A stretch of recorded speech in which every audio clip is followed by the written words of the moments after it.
అమ్మ చేతుల ముద్ద. ఒక మిడిల్ క్లాస్ కుటుంబం. నాయుడు అనే కార్మికుడు రోడ్డు పక్కన చిన్న టీ స్టాల్ నడుపుతూ తన కుమార్తె మేఘనను చదివించేందుకు పోరాడుతుంటాడు.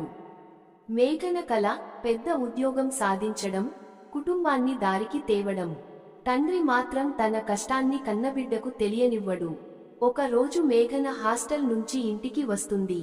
తండ్రి ఎప్పటిలాగే అలుపెరుగక పనిచేస్తూ ఉంటుంది.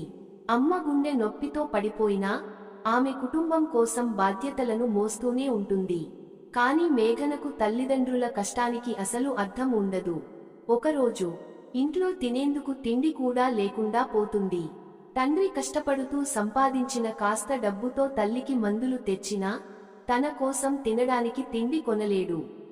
తల్లి తన చీర పొరలలో దాచుకున్న కొంత అన్నం నాయుడికి పెట్టడం చూస్తూ మేఘన కన్నీరు పెట్టుకుంటుంది.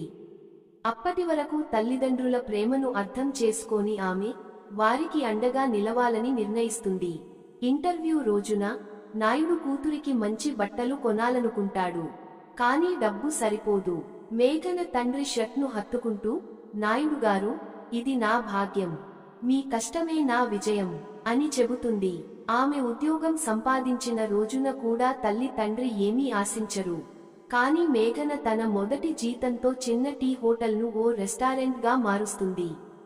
చివర్లో తండ్రి కన్నీటితో, నీ విజయమే మా గర్వం అంటాడు.